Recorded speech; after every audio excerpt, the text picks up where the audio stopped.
ضرورتیں تھوڑی رکھی ہیں. پیشاب کرنے میں آدمی کے 2 منٹ جاتے ہیں, استنجا کرنے میں 4 منٹ جاتے ہیں, ناشتہ کرنا ہو آدمی کو تو 10 منٹ جاتے ہیں, کھانا کھانا ہو تو 15 منٹ ہوں گے. تو بہت تھوڑی ضرورتیں.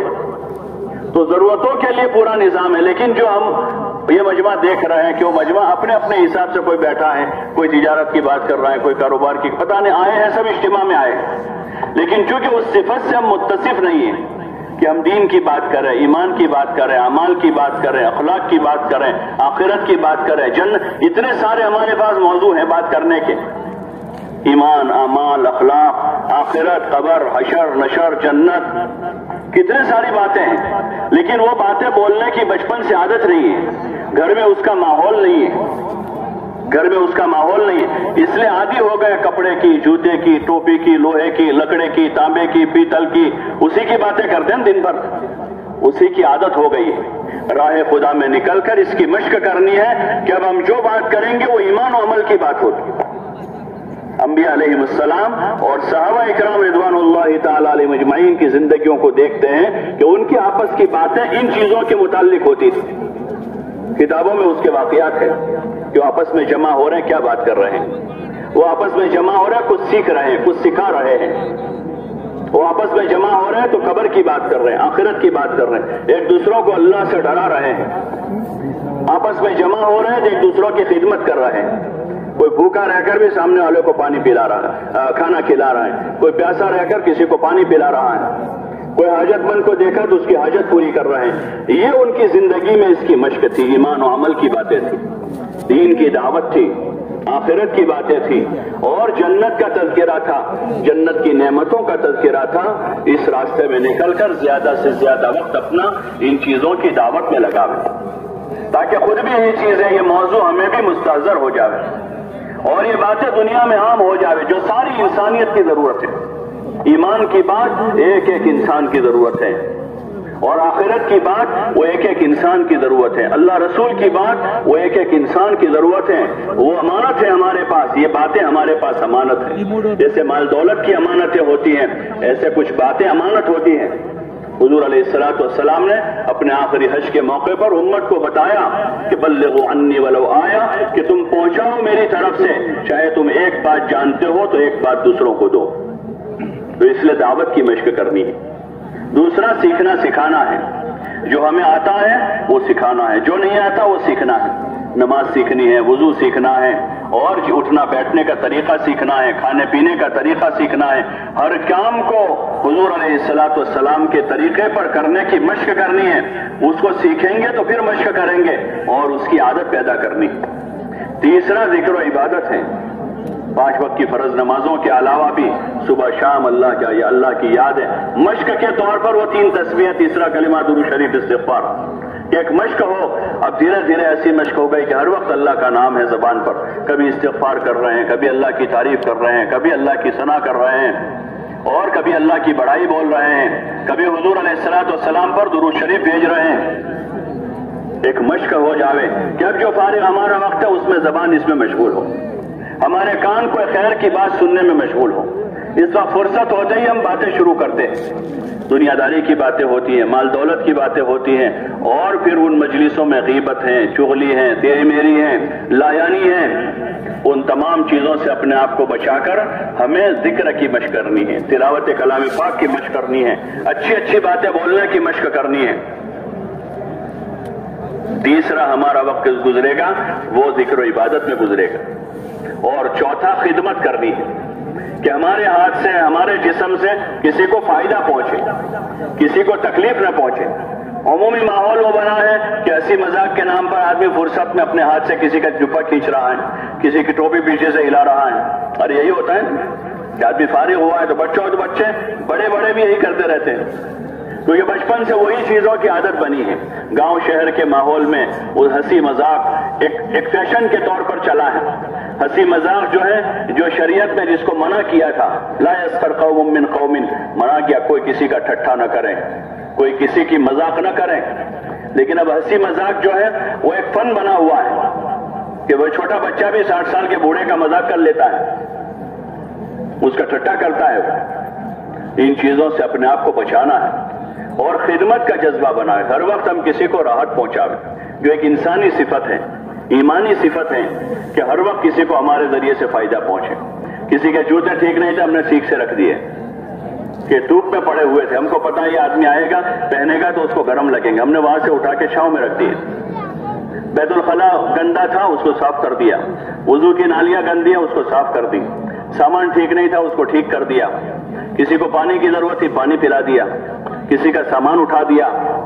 تو ان کاموں میں اپنا وقت گزاریں، دعوت میں، تعلیم و تعلم میں، ذکر و عبادت میں اور خدمت میں. یہ 4 قسم کے اعمال ہیں جن اعمال میں اپنا وقت گزارنا ہے. اور جو اجتماعی اعمال ہے اس میں ایک سفر ہے، سفر ایک ساتھ کرنا ہے. اور دوسرا مشورہ ہے کہ سفر پورا کریں گے تو جہاں سفر میں ہوں گے سفر سنت کے طریقے پر ہوگا، اپنے مسافر بھائیوں کی رعایت کے ساتھ ہوگا. ایک تو جماعت کے 8-10 ساتھی ہیں، ان کے علاوہ پوری بس میں اور پیسنجر ہوتے ہیں، ٹرین میں ہیں اور مسافر ہوتے ہیں، تو سارے مسافروں کی راحت کا خیال کریں. ہمارے سفر سے کسی کو تکلیف نہ پہنچے، ہماری آواز سے، ہمارے ہاتھ سے، ہمارے پیر سے، بلکہ لوگوں کو راحت پہنچے. ہمارے اخلاق ایسے ہوں اس کو دیکھ کر لوگ متاثر ہوں. ہاں، اس لیے سفر میں لوگوں کی رعایت کریں، زور زور سے باتیں نہ کرتے رہیں. لوگ بیٹھے ہوئے ہیں، سوئے ہوئے ہیں اور ہماری باتیں جاری ہیں. رات 10 بج گئے، لوگ سونے کی تیاری کرو، ہم باتیں کرتے ہی جا رہے ہیں، باتیں کرتے ہی جا رہے ہیں، بار بار اٹھ رہے ہیں، باہر نکل رہے ہیں، آ رہے ہیں، جا رہے ہیں. 12 آدمی، ایک گیا، وہ آیا، دوسرا گیا، تیسرا گیا. اس لیے سفر کی خدمت کے 2 ساتھی طے کر لیں تاکہ بار بار سب کو جانا نہ پڑے. کوئی ضرورت ہے اکٹھا پانی 2-4 بوتل لا کے رکھ دیا تاکہ سب پیتے رہیں. توشہ وغیرہ کی ضرورت تھی، اپنا اکٹھا توشہ تیار کر کے رکھ لیا تاکہ جب موقع آیا بھوک لگے گی ساتھ میں ناشتہ کر لیں گے، ساتھ میں کھانا کھا لیں گے. بار بار اٹھیں گے نہیں، ورنہ بار بار آ رہے ہیں، جا رہے ہیں. ایسا نہ کریں، ایک جگہ جمے رہیں، بیٹھے رہیں. ہاں، جوڑی بنا کر مسافر بھائی، مسلمان بھائی ہیں تو ان کی ملاقات کی کوئی سبیل بناویں. نماز کا وقت ہے تو اس طرح سے اپنی نماز پڑھ لے کہ کسی کو تکلیف نہ پہنچے. نماز فرض ہے، وہ اجتماعی عمل بھی ہیں، اور چونکہ فرض ہے وہ تو ہر حال میں پڑھنی ہے. بڑی جماعت کا موقع سفر میں نہیں رہتا. کسی بھی پلیٹ فارم پر، کسی بس اسٹینڈ پر وہاں اپنی یعنی ایسی جماعت قائم نہ کرے جس سے کسی کو حرج ہو، بلکہ ایک طرف ہو کر نماز پڑھ لے. موقع نہیں ہے تو 2 آدمی اپنی نماز ایک کونے میں پڑھ لیں. سفر کے موقع پر اس کا خاص خیال کریں کہ نماز قضا نہ ہو جائے. سفر میں قصر ہے، ظہر عصر عشاء کی 4 کی جگہ 2 رکعت پڑھنی قصر ہوتی ہے، قضا نہ ہو، اس کا خیال کرنا ہے. لیکن بڑی جماعت کا موقع نہیں تو 2 اور 2 کا بھی موقع نہیں ہے، ایک آدمی اپنی نماز پڑھ لے، قضا نہ ہونے سے. لیکن اس طرح پڑھیں کہ ہماری نماز پڑھنے سے پیسنجروں کو، مسافروں کو تکلیف نہ ہو، ان کا خیال کریں. تو یہ اعمال ہے ہمارے سفر کے. اور باقی سیکھنے سکھانے میں وقت لگاتے رہیں. سیکھنے سکھانے میں کوئی سورہ فاتحہ سیکھ رہا ہے، کوئی درود شریف سیکھ رہا ہے، کوئی عطیہ سیکھ رہا ہے، کوئی فرائض سیکھ رہا ہے. اس لیے غیر ضروری باتیں نہ کریں. ذمہ دار کے ذمے ہیں کہ اپنے ساتھیوں کا پورا وقت ہمارے پاس امانت. ساتھیوں کو لایانی میں مشغول نہ ہونے دیں. ان اوقات میں جوڑیاں بنا لیں، 2 کی جوڑی بنا دیں. بھائی آپ نیا ساتھی ہیں، ان کو بھائی آپ ان کو کلمہ صحیح کروا دو. کلمہ صحیح ہو گیا، سورہ فاتحہ سکھا دو. سورہ فاتحہ ہو گئی ہے، 2 سورتیں چھوٹی سکھا دو. اسی طرح نماز کے فرائض بتا دو، وضو کے طریقہ سمجھا دو. 2 کی جوڑیاں بن کر انہی چیزوں میں لگے رہیں. چونکہ ان چیزوں کے ہم عادی نہیں ہیں، اس لیے طبیعت پر بوجھ پڑتا ہے. اچھا خاصا آدمی، اچھا بھلا آدمی، پڑھا لکھا ہے، اس کو کہیں برا ان کو ذرا عطیہ سکھا دو تو ان کو بوجھ پڑتا ہے. حالانکہ یہ کام آسان ہونا چاہیے. آدمی جو چیز سیکھا ہوا کسی کو سکھاوے تو اس کی مشق ہوگی اس میں. اور وقت ہے تو پھر معمولات اپنے پورے کریں، باتیں نہ کریں. ہر وقت باتیں کرتے رہنا، ہر وقت باتیں کرتے رہنا، یہ اچھے لوگوں کی خوبی نہیں ہے، اچھے لوگوں کی صفت نہیں ہے کہ ہر وقت باتیں ہی کرتے رہے، بلکہ اپنے آپ کو کام میں لگائے رکھیں. سیکھنے سکھانے سے فارغ ہوئے اب کچھ اپنا ذکر کر لیں، درود شریف پڑھ لیں، تلاوت کر لیں. کوئی کتاب اپنے پاس ہے تو کچھ کتاب پڑھیں تاکہ کچھ علم سیکھیں، کچھ سکھاویں. اور وقت ہے کسی کی کوئی خدمت کا اس وقت موقع ہے تو ہلکی پھلکی کوئی خدمت کر لی. کسی کو پانی پلا دیا، کسی کو بھوک لگی تھی اپنے پاس سے کوئی چیز سامان کھلا دی ان کو. اور باقی وغیرہ ہیں تو پھر سو جاویں، آرام کر لیں. یہی سفر میں بھی ہو اور وہی قیام کے دوران بھی ہو کہ اپنے ان 4 کاموں میں وقت گزار کر اب ہمارا وقت پورا ہو رہا ہے ان عملوں سے تو اب فارغ نہ رہیں. حضرت جی رحمۃ اللہ علیہ فرماتے تھے کہ فرصت معصیت کا باب ہے، فرصت معصیت کا باب، یعنی فرصت گناہ کا دروازہ ہے۔ فارغ ہوا سمجھو گیٹ پر آ کے کھڑا ہے، اب وہ کچھ نہ کچھ کرے گا الٹی سیدھی، کسی کی ہنسی مذاق کرے گا، کسی کا ٹھٹھا کرے گا، کسی کو پریشان کرے گا، کسی کی غیبت کرے گا، کسی کی چغلی کرے گا، کچھ نہ کچھ کرے گا۔ تو اس سے بہتر ہے فارغ ہو گئے پڑھ کے سو جاؤ، فارغ ہو گئے تو۔ لیکن یہ نہ ہو کہ سارے اچھے اجتماعی کام چھوڑ کے آدمی سو جاؤ کہ بھائی ایسا کہا تھا کہ فارغ ہو گئے پڑھ کے سو جاؤ، تو میں نے کھانا کھا لیا اب سو جاؤں۔ یہ کاموں کی پابندی کے ساتھ اب وقت ہے ہمارا، اب آرام کر لیں، رات کے ابتدائی حصے میں آرام کر لیں، شروع رات میں آرام کر لیں۔ رات میں دیر تک جاگنا اچھی صفت نہیں ہے۔ ابتدائی رات میں اگر آدمی عبادت میں ہے، علم کے پڑھنے پڑھانے میں ہے، دینی کوئی خدمت میں ہے تو ٹھیک ہے، یا کسی بیمار کی، کسی معذور مجبور محتاج کی خدمت کے لیے جاگ رہا ہے، چوکیداری کے لیے جاگ رہا ہے، وہ تو عبادت ہے۔ لیکن ویسے ہی آدمی جاگا، ایک آیا، دوسرا آیا، تیسرا آیا، باتیں شروع ہوئی ہیں۔ حدیث پاک میں آتا ہے جب رات ہوتی ہے تو لوگوں کی 3 جماعتیں بن جاتی ہیں۔ ایک جماعت تو وہ ہے جو رات کو غنیمت سمجھ کر عبادت میں لگ جاتی ہے، دوسری جماعت وہ ہے جو آرام کر لیتی ہے، اور تیسری جماعت وہ ہے جو لہو و لعب میں، لایانی میں، کھیل کود میں مشغول ہو جاتی ہے۔ تو ہم یا تو پہلی جماعت میں ہیں کہ بھائی کچھ عبادت میں ہیں، دین کی خدمت میں ہیں، یا پھر دوسری جماعت میں ہو کر سو جاویں۔ حدیث پاک میں بھی حضور علیہ السلام نے فرمایا لا سمرۃ بعد العشاء، کہ عشاء کے بعد فضول قصہ گوئی نہ کریں۔ یہ تعلیمات میں سے، ہمارے مذہب کی تعلیمات میں سے ہے کہ رات میں جلدی آرام کر لیں، رات میں آرام کریں تاکہ آخر رات میں پھر اٹھ سکے بشاشت کے ساتھ۔ اس لیے کہ پوری رات سونے کے لیے نہیں ہے، پوری رات سونے کے لیے نہیں ہے۔ اچھے لوگوں کی علامت بتائے قرآن میں تتجافى جنوبهم عن المضاجع يدعون ربهم خوفا وطمعا ومما رزقناهم ينفقون، کہ ان کے پہلو خوابگاہوں سے جدا رہتے ہیں۔ یہ اچھے لوگوں کی صفت بتائی ہے کہ وہ رات بھر سوتے نہیں رہتے ہیں، بلکہ آرام کرنے کے بعد کھڑے ہو جاتے ہیں اور اپنے رب کو پکارتے ہیں۔ تتجافى جنوبهم عن المضاجع يدعون ربهم خوفا وطمعا، اللہ سے ڈرتے ہوئے، خوف کرتے ہوئے اس کے عذاب سے اور اس کے ثواب و اجر کی امید پر وہ اللہ کے سامنے کھڑے ہوتے ہیں، اور اللہ پاک نے ان کو جو کچھ دیا ہے اپنی جان، مال، صلاحیتیں، اس کو اللہ کے نام پر خرچ کرتے ہیں۔ یہ صفتیں ہیں اچھے لوگوں کی۔ اس لیے آرام کریں تاکہ رات میں اٹھ سکیں، شروع رات میں آرام کر لیں۔ جماعتیں بھی جو ہماری جا رہے ہیں ان سے بھی گزارش ہے، عادت نہیں ہے تو عادت بناویں۔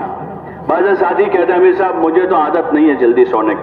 ہاں بھائی عادت نہیں ہے ضرور، اسی لیے تو آئے ہیں کہ غلط عادت کو دور کریں، اسی لیے آئے تھے۔ بھائی گھر نماز نہیں پڑھتے تھے آدمی، وہاں جا کر کہ امیر صاحب مجھے عادت نہیں نماز پڑھنے کی، بھائی اسی لیے تو آئے کہ نمازی بن جاویں۔ ایسے یہ بھی ہے کہ بھائی رات دیر سے سونے کی عادت ہے، ایک دن نیند نہیں آئے گی، 2 دن نہیں آئے گی، 3 دن، پھر کہاں جائے گی وہ؟ بولو نا بھائی، پھر دن میں نہ سوئے۔ کہ آدمی کا نظام بدلا ہوا ہے، رات دیر تک جاگتا ہے آدمی، صبح دیر تک سوتا ہے، تو عادت بدلی ہوئی ہے۔ اس عادت کو دوبارہ بدل دینا ہے، اس کو صحیح کر دینا ہے۔ غلط ہو گئی ہے اس کو صحیح کرنا ہے کہ رات میں جلدی آرام کر لے، تہجد میں اٹھ جاوے اور پھر دن بھر کام کرتے رہیں، دن بھر محنت کریں۔ حضرت مولانا یوسف صاحب رحمۃ اللہ علیہ فرماتے تھے بھائی دن بھر اپنے آپ کو اتنا تھکاؤ، اتنا تھکاؤ کہ رات میں بستر پر آؤ تو پتہ نہ چلے کہ پہلے سر رکھا تھا یا پہلے نیند آئی تھی، لیٹتے ہی آدمی سو جائے گا۔ دن بھر کام کریں گے، صبح ہوئی، فجر کے بعد سے ہی مجلس ہو گئے، آپس میں ترغیبی مذاکرے ہوئے، قربانی کی باتیں ہوئی، جماعت وصول کرنی ہے تو وصولی کا طریقہ ترتیب سمجھا کر ساتھی محنت میں لگے ہیں۔ ناشتے کا وقت طے کر لیا، ضرورت ہے فجر بعد فوراً کرنے کی تو اپنی مجلس کے بعد، اشراق کے بعد پہلے ناشتہ کر لیں، اور اگر دیر سے کرنا ہے ناشتہ تو تھوڑی تاخیر سے کر لیں۔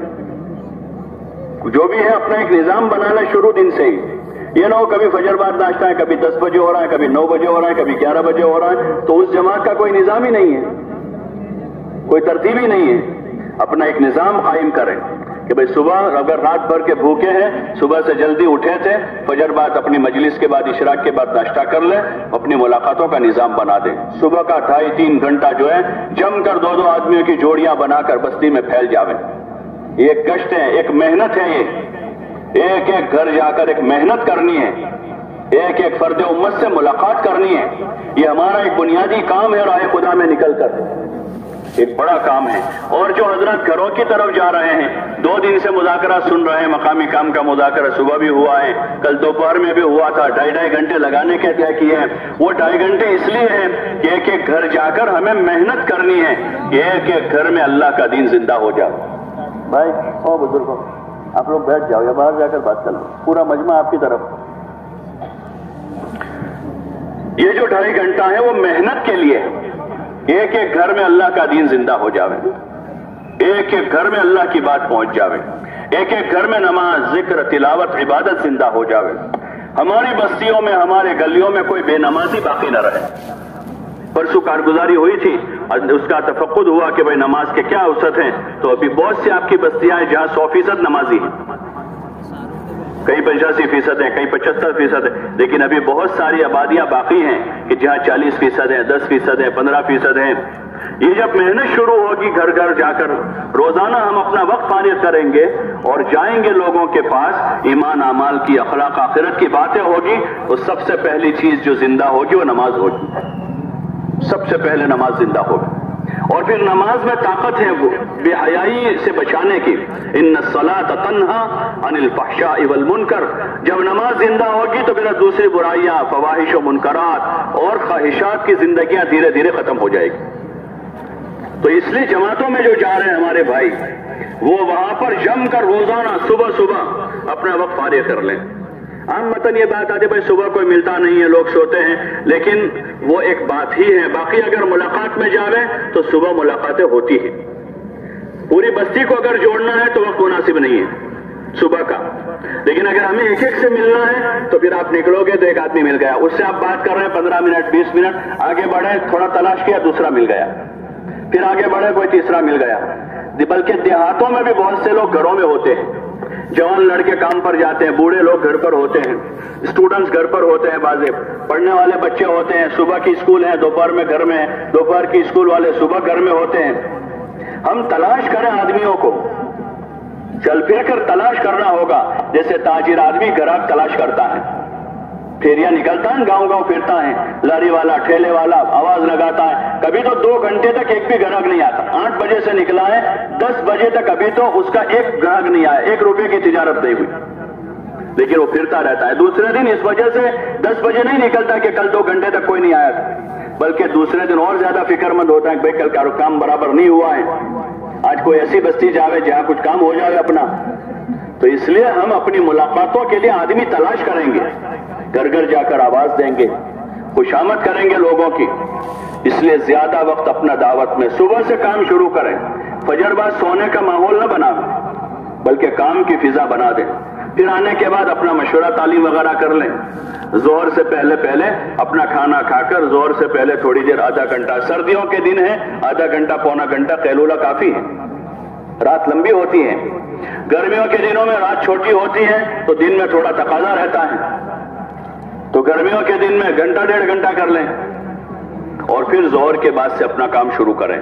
ظہر میں پھر لوگ آتے ہیں مسجد میں, 25-50 آدمی مسجد میں آئے ہوئے ہیں, جماعت متفکر ہیں, پھیل کر اپنی سنت پڑھیں, فرض پڑھنے کے بعد مسجد میں پھیل جائیں, اپنی سنت پڑھ لیں. اور پھر مقامی لوگوں کو ایک ایک ساتھی سے 1 منٹ 2 منٹ ان کو افہام و تفہیم کی بات کریں, دعا سلام کریں, خیر خیریت پوچھیں, اپنی مجلس میں ان کو جوڑ لیں.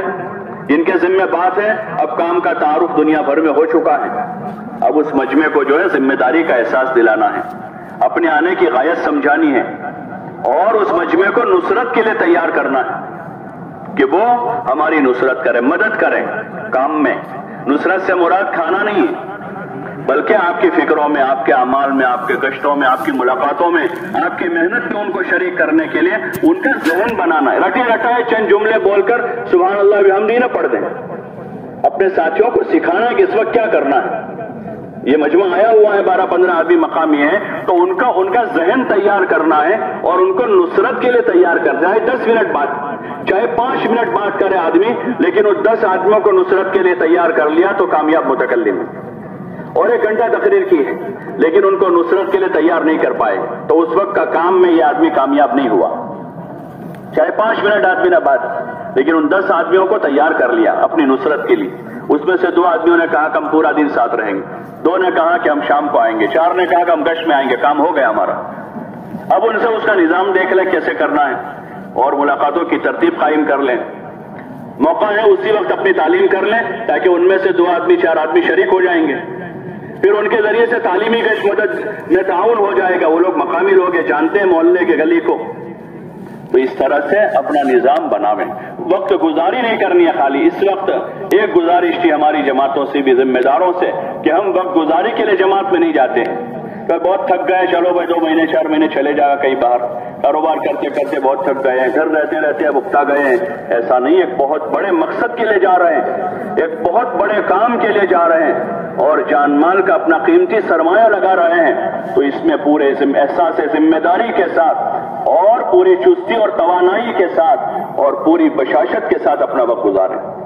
ہمارا ایک ایک منٹ قیمتی ہے, پورا دن نہیں, ایک ایک منٹ قیمتی ہے. اور ایک دن تو بہت بڑا سرمایہ ہے. ہمارا ایک دن بھی ضائع نہ ہو, ایک منٹ بھی برباد نہ ہو. اپنے وقت کی پوری قدر کریں.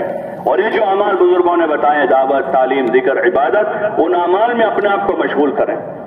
تعلیم ہمارا ایک اجتماعی عمل ہے, مشورہ اجتماعی عمل ہے. ایسے تعلیم عمل ہے پوری جماعت ایک ساتھ باوضو ہو کر بیٹھے. تعلیم بہت بڑی چیز ہے, یہ ہم سب کی ضرورت ہے, صرف جماعت میں جانے والوں کی نہیں. ہم سب کی, جیسے میں نے عرض کیا کہ دن بھر لوہا, پیتل, تانبا, سونا, چاندی, لکڑا, اسی کی باتیں ہو رہی ہیں, وہی کان میں جا رہی, وہی دل میں اتر رہی ہیں. تو وہی دنیا کی محبت دل میں بیٹھی ہوئی ہے.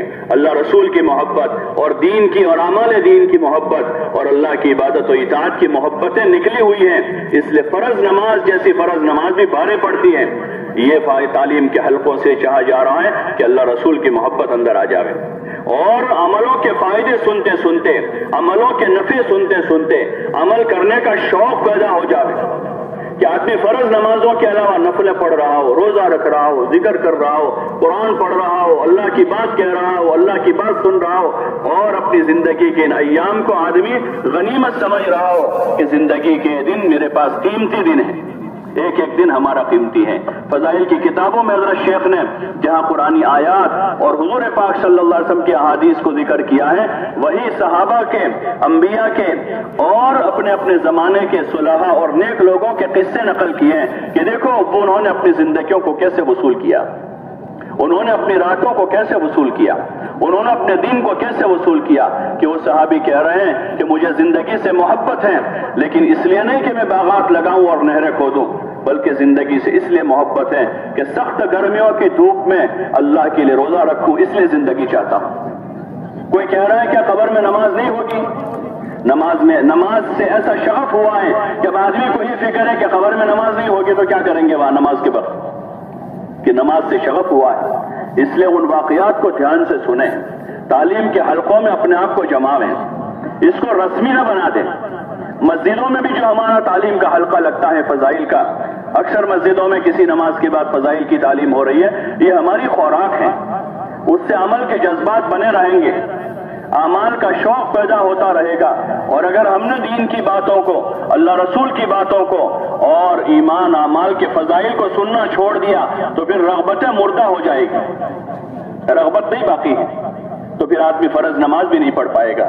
بغیر وجہ کے یا بہت چھوٹی وجہ سے آدمی جماعت ترک کر دے گا, معمولی وجہ پر آدمی نماز گھر میں پڑھ لے گا, اس لیے کہ مسجد کی طرف جو قدم چلتے ہیں اس کے اجر کا پتہ نہیں آدمی کو, اور باجماعت نماز کا جو ثواب ہے اس کا استحضار نہیں ہے.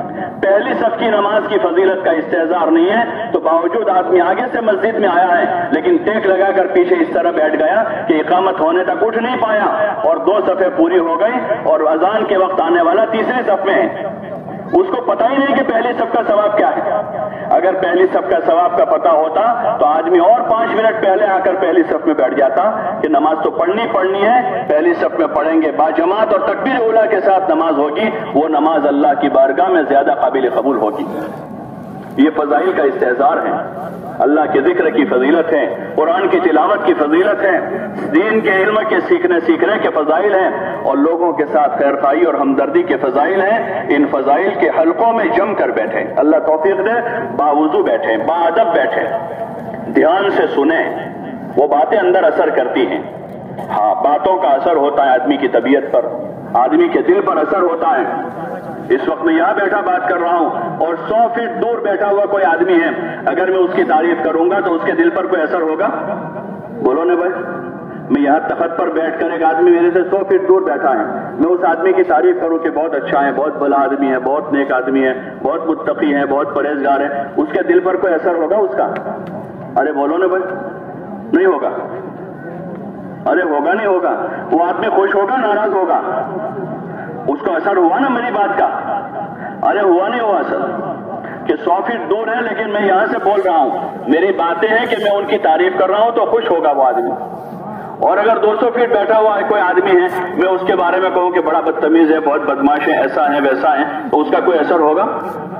ارے بولو نا بھائی، یہ بات کا اثر ہے کہ وہ آدمی ناراض ہوگا کہ مجھے اتنے سارے لوگوں کے درمیان میں ایسا کہہ رہے ہیں۔ تو یہ جو باتیں ہیں فضائل کی، اگر آدمی دھیان سے سن رہا ہے تو دل پر اثر کرتی ہے، وہ اعمال کا شوق پیدا ہوتا ہے اسے۔ ہم اپنا محاسبہ کریں کہ ہم دین کی مجلسوں میں اور فضائل کے حلقوں میں کتنے استحضار کے ساتھ بیٹھے ہوئے ہیں۔ اس کی ضرورت ہے، حلقے قائم ہے، اللہ کا فضل ہے، لیکن ہم اس کو رسمی نہ بنا دیں، ان حلقوں کو رسمی نہ بنا دیں کہ امام صاحب پڑھ رہے ہیں، مصلی سارے اپنے اپنے کاموں میں، کوئی آیا، دوسرا آیا، تیسرا آیا، آدھی تعلیم ہو گئی، اس کے بعد 5واں آیا ہے اور اب تعلیم پوری ہو، اس وقت 6ٹھا آ رہا ہے، بلکہ سارے مصلی ایک ساتھ شریک ہو جائے، اپنی ضرورت سمجھ کر بیٹھے، تو انشاءاللہ اس سے عمل شوق بڑھے گا۔ صحابہ کو جن چیزوں نے آگے بڑھایا وہ یہی تھا، حضور صلی اللہ علیہ وسلم نے ان کو ہر وقت فضائل بتائے، خندق کھودنے کا تو اس کی فضیلت بتائی، فاقے آئے تو بھوک کی فضیلت بتائی کہ اللہ کے راستے کی بھوک پر کیا ملے گا، اور بغیر چپلوں کے چلنے کا موقع ہے تو وہ سمجھایا کہ اس پر آپ کو کیا مل رہا ہے، صدقے کی فضیلت بیان کی تو اس وقت یہ عمل ہے، اس پر اللہ یہ دے گا، اس پر جنت ملے گی، اس پر جنت میں نہر جاری ہو جائے گی، اس پہ جنت میں ایک محل ملے گا، ہے نا حدیثوں میں چیزیں، حدیثوں میں ہے کہ جنت میں محل ملے گا، جنت ایسی جنت ملے گی جس کے نیچے نہر جاری ہے، یہ عمل کرنے پر اللہ پاک جنت میں فلاں چیز دے گا، جنت میں اس کو میرا پڑوس ملے گا، میں اور یتیم کا کفالت کرنے والا جنت میں اس طرح ہوں گے جیسے 2 انگلیاں ہیں۔ حضور نے فضیلتیں بتائی اور وہی طاقت ہے ہم کو چلانے والی، ہم خود فضائل سنیں اور انفرادی اوقات میں پڑھیں بھی اپنے جذبات بنانے کے لیے، تاکہ سستی دور ہو جاوے، نمازیں نہ قضا ہو ہماری، قضا کی وعید سامنے دھیان میں آ رہی ہو کہ بستر پر بہت نیند آ رہی ہے، لیکن نماز قضا کرنے کی جو وعید ہے وہ ذہن میں آ رہی ہے اس وقت، تو آدمی کی نیند اڑ جائے گی کہ میری فجر قضا ہو جائے گی۔ جماعت چھوٹنے پر جو حضور صلی اللہ علیہ وسلم نے وعید بیان کی ہے کہ میرا جی چاہتا ہے کہ ان لوگوں کے گھروں کو جلا دوں، وہ وعید جب آئے گی یہاں پر تو آدمی کسی بھی طرح اٹھ کر گھر سے آ جائے گا کہ مسجد جا کر نماز ادا کرنی ہے، گھر میں نہیں پڑھنی۔ مسجد کی فضیلت سامنے ہوگی تو آدمی عبادت خانے میں نماز نہیں پڑھے گا، مسجد جا کر پڑھے گا، کہ یہاں دکان پر عبادت خانہ ہے، چند قدم کے فاصلے پر مسجد ہے، تو آدمی مسجد جائے گا کہ مسجد میں نماز پڑھنے کا ثواب کسی اور جگہ پڑھنے کے مقابلے میں زیادہ ہے، آدمی دکان بند کر دے گا۔ ہاں، صحابہ کی مارکیٹ کا تذکرہ آیا ہے، رجال لا تلہیہم تجارت ولا بیع عن ذکر اللہ واقام الصلاۃ وایتاء الزکاۃ، یہ ایسے مرد ہیں رجال لا تلہیہم تجارت ولا بیع عن ذکر اللہ، کہ ان کی تجارت اور ان کی خرید و فروخت ان کو اللہ کے ذکر سے اور نماز قائم کرنے سے غافل نہیں کرتی ہے۔ یہ فضائل انہوں نے سنے تھے کہ فرض نماز کو باجماعت ادا کرنے کی کیا فضیلت ہے، تکبیر اولیٰ کے ساتھ پڑھنے کی کیا فضیلت ہے، تو پھر آدمی گھر میں نہیں پڑھے گا، آدمی عبادت خانے کے مقابلے میں مسجد کو ترجیح دے گا۔ ہاں، جب مسجد قریب میں نہیں ہوگی تو پھر کہیں پر بھی نماز ادا کر لے گا، باقی آدمی ترجیح دے گا کہ فضیلت سامنے ہے، فضیلت کا دھیان ہے، اور ان فضائل کے شوق میں آدمی آگے بڑھے گا۔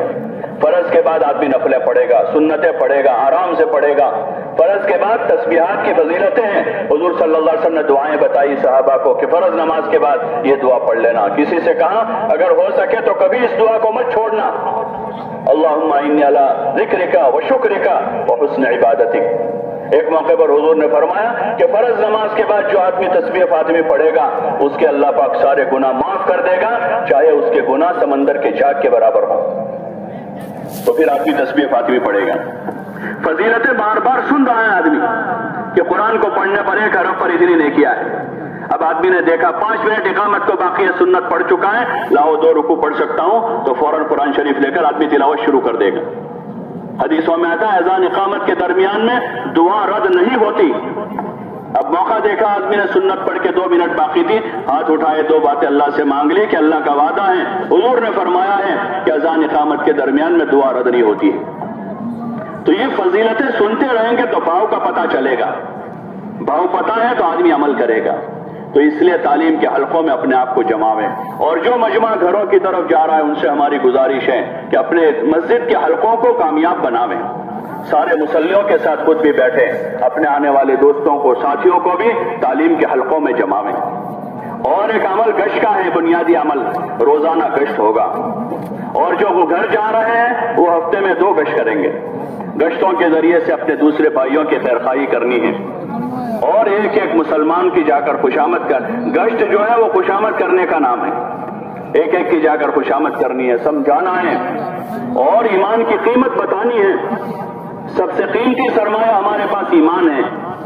اس ایمان کی قیمت ابھی ہم بھولے ہوئے ہیں, اس لیے کوئی اپنی غربت کا رونا رو رہا ہے, کوئی بیماری کا رونا رو رہا ہے, کوئی اور رونا رو رہا ہے. لیکن اتنا بڑی قیمتی نعمت ہر ایک کے پاس ہے, اس کا استحضار بہت کم ہے کہ چاہے ہمارے پاس مال نہیں ہے, چاہے ہمارے پاس گھر نہیں ہے, چاہے ہمارے پاس زمین جاگیر نہیں ہے, چاہے ہمارے پاس دنیا کی ظاہری نعمتیں نہیں ہیں, لیکن ہمارے پاس ایمان کی بہت بڑی نعمت ہے. ایک ایک ایمان والے کے پاس جا کر ایمان کی قیمت بتانی ہے. مولانا الیاس صاحب رحمۃ اللہ علیہ یہی فرماتے تھے کہ گشتوں میں جا کر ہر ایمان والے کو ایمان کی قیمت سمجھانی ہے, ایمان کی فضیلتوں کو بولنا ہے, اور منہ بھر کے بولنا ہے کہ ایمان بہت قیمتی چیز ہے. جیسے لوگ سونے کو بولتے ہیں کہ بھائی اتنے تولہ ہیں اور 50,000 روپے کا ہے اور اتنے کا ہے. بہت انتشار ہے یہاں, بار بار سارے لوگ یہی متوجہ رہتے. آپ حضرات تو یہی متوجہ رہے, آتے جاتے رہیں گے, لوگ ہیں ہمارے جیسے, یہ سب 2 کان آنکھ ناک کے والے ہی ہوں گے سبھی, تو باقی ہم اپنے کام میں لگے رہیں. تو ہر ایمان والے کو ایمان کی قیمت بتانی, یہ ہمارے گشتوں کا موضوع ہے. اس لیے 5 گشتوں میں پہلے ایمان کی بات ہے, اور ایمان کا نفع بولنا ہے کہ ایمان بہت قیمتی ہے, یہ اللہ کی طرف سے ہمارے اوپر بڑا انعام ہے. جیسے کسی کو مال کا انعام ہے تو ایک انعام, اس مال کے انعام سے بڑا انعام ایمان کا ہے. اللہ نے ہمیں بڑی دولت دی ہے, یہ اتنا قیمتی ہے جب تک ایک ایمان والا ہے زمین آسمان باقی. اتنا قیمتی ہے کہ کوئی آدمی ایمان کے ساتھ دنیا سے جائے گا وہ ضرور جنت میں داخل ہوگا. ایمان ہی سے دنیا میں راحت ملے گی, اور آخرت کی نعمتوں کا مستحق آدمی ایمان سے بنے گا. خوب ایمان کی فضیلتیں جو فضائل میں لکھی ہوئی ہیں, ان فضیلتوں کو دھیان سے سنیں گے, وہ موقع پر پھر یاد آئے گی تو وہ ساری فضیلتیں بتائیں گے, اور اس بھائی کو تیار کریں گے, لائیں گے اس کو ایمان کی نسبت پر آمادہ کر کے, اس کو اگلی نماز کے عنوان پر کہ بھائی ابھی دیکھو اب آدھا گھنٹہ عشاء کی نماز کو باقی ہے, اور مسجد میں ایک بڑا عمل ہو رہا ہے, آپ ہمارے ساتھ آئیں, آپ کو بڑا نفع ہوگا. ہاں منہ بھر کے بتا کہ بہت بڑا نفع ہوگا. روتے روتے نہیں بھائی صاحب اگر آپ چلو نہیں اللہ کے واسطے تھوڑا سا ہمارا ساتھ دے دو, ایسا نہیں, بلکہ ان کو یہ بتاوے کہ آپ اس میں ہمارے ساتھ جڑیں گے تو آپ کو بہت بڑا فائدہ ہوگا, اور ان کو لاوے, وہ آئیں گے وہاں پر ان کا استقبال ہوگا, اور پھر مسجد میں پہنچے تو وہاں ایمان اعمال کی باتیں ہو رہی ہے, دین کی محنت کے نفع بتائے جا رہے ہیں. اس میں اس ماحول میں تھوڑی دیر وہ رہے گا, انشاءاللہ اللہ نے چاہا تو وہ کوئی ارادہ کرے گا. اس طرح روزانہ گشتوں میں اپنا وقت گزارنا ہے, روزانہ عمومی گشت شام کو, جہاں عصر بعد ہو رہا ہے عصر بعد کر لیں, مغرب بعد مناسب ہے مغرب بعد کریں, مقامی حضرات کا ذہن بنا لیں 2 نمازوں کے بیچ کا وقت فارغ کر کے ہمیں کرنا ہے, جم کر اس طرح گشت کرنے. جس بستی میں جاوے ایک گشت ہو جاوے, بستی کا رنگ بدل جاتا ہے اگر صحیح گشت ہو جاوے. روٹین نہ بنا دیں ان کاموں کو, روٹین بنا دیے ہیں, ان کی نہ آگے کوئی فکر ہے نہ وہ عمل کے وقت کوئی دھیان ہے اس کا. 4 آدمی بھیج دے بھائی تم گشت کر لو, 2 آدمی ادھر بیٹھ گئے, بلکہ اس کے اصول آداب کا اچھا مذاکرہ کر لیں تاکہ سارے ساتھی دھیان کے ساتھ کریں, اور اس کے ساتھ ساتھ اس کام کے فضیلتیں بتا دیں کہ چلنے پھرنے پر, وہاں نکل کر ذکر کرنے پر کیا ملے گا, ایک مسلمان بھائی کو اللہ کے لیے ملنے پر کیا ملے گا. حدیثوں میں آتا ہے جب مسلمان آپس میں مصافحہ کرتا ہے فرشتے ان کے لیے مغفرت کی دعا کرتے ہیں. تو اس دھیان سے جا رہے ہوں. ایک مرتبہ عبداللہ ابن عمر رضی اللہ تعالیٰ عنہ بازار گئے, ایک لڑکے تھے صحابی, تھوڑے موٹے تھے, وہ ان کو کہا بیٹا چلو میرے ساتھ, ان کو ساتھ لے کر بازار میں گئے, بازار میں پھرے اور پھر واپس آ گئے. دوسرے دن پھر کہا اس لڑکے سے, ان سے, وہ بھی صحابی تھے رضی اللہ عنہ, کہ بیٹا چلو میرے ساتھ. تو انہوں نے کہا کہ چچا جان آپ تو بازار لے جاتے ہو تو کچھ کام تو ہوتا نہیں آپ کو, اور آپ تو واپس آ جاتے ہو. تو کہاں بیٹے وہ موٹے تھے تو کہاں موٹے ہیں. ہم بازار جو جاتے ہیں وہ اس لیے جاتے ہیں کہ مسلمانوں کو سلام کریں. سلام کرنے کی فضیلت ہے, سلام کر کے واپس آ جاتے ہیں. تو ہم اس وقت گشتوں میں جا رہے ہیں, اس دھیان کے ساتھ سلام کریں گے, مصافحہ کریں گے. فرشتے ہمارے لیے مغفرت کی دعا کرتے ہیں. اس کو فضیلت کے طور پر بولیں گے. بشاشت پیدا ہوگی رہبر کو, بشاشت پیدا ہوگی, کام بوجھ نہیں بنے گا. پھر گشت جو ہے بہت بھاری ہے طبیعت پر ویسے, لیکن فضیلت کے استحضار کے ساتھ ہوگا وہ گشت جاندار بن جائے گی. ملاقاتوں میں بھی جاتے ہیں تو ذرا بوجھ پڑتا ہے. مسجد میں بیٹھے رہنے میں مزہ آتا ہے, حرکت نہیں, ہلنا پھرنا نہیں ہے زیادہ. ملاقاتوں میں, گشتوں میں, محنت میں جو ہے طبیعت کو بوجھ پڑتا ہے. یہ اعمال کو تعلیم میں دھیان سے ان کی فضیلتوں کو سنیں گے, چلنے پھرنے کی, ملاقات کرنے کی, ذکر کی, دعا کی, مسلمان سے ملنے کی, سلام کرنے کی, ساری چیزوں کی فضیلتیں کتاب میں ہیں. اور پھر ان فضیلتوں کے دھیان کے ساتھ کام کریں گے تو طبیعت میں بشاشت پیدا ہوگی. اور جب بشاشت سے کام ہوگا تو انشاءاللہ وہ کام بہت اثر کرے گا, تھوڑا ہوگا مؤثر ہوگا. اس لیے آپ حضرات سے گزارش ہے کہ گشتوں سے جی نہ چھڑاویں, بلکہ جم کر محنت کریں. غنیمت سمجھ لیں کہ اللہ نے ہمیں موقع دیا ہے. یہ موقع کل ملے گا نہیں ملے گا, مسجد بدل جائے گی اور محلے میں چلے جائیں گے. 2 دن رہیں گے پھر آگے بڑھ جائیں گے. ہم یہ 2 دن 3 دن کور کر لیں, اس بستی کے 100% لوگوں سے مل لیں, ان سے ایمان عمل کی باتیں کریں, آخرت کی باتیں کریں, اور ان کو بھی کام کے لیے تیار کریں. وہ تیار ہوں گے, ان سے وہ نقد جماعتیں بنے گی. تو ہر جگہ سے پھر نقد جماعتیں تیار کرنی ہے. جماعت سے جماعت 4-4 مہینے کی, چلے کی, 3-3 دن کی جماعتیں بناویں, اور پھر یہ ساری باتیں ان کو سمجھاویں. دعوت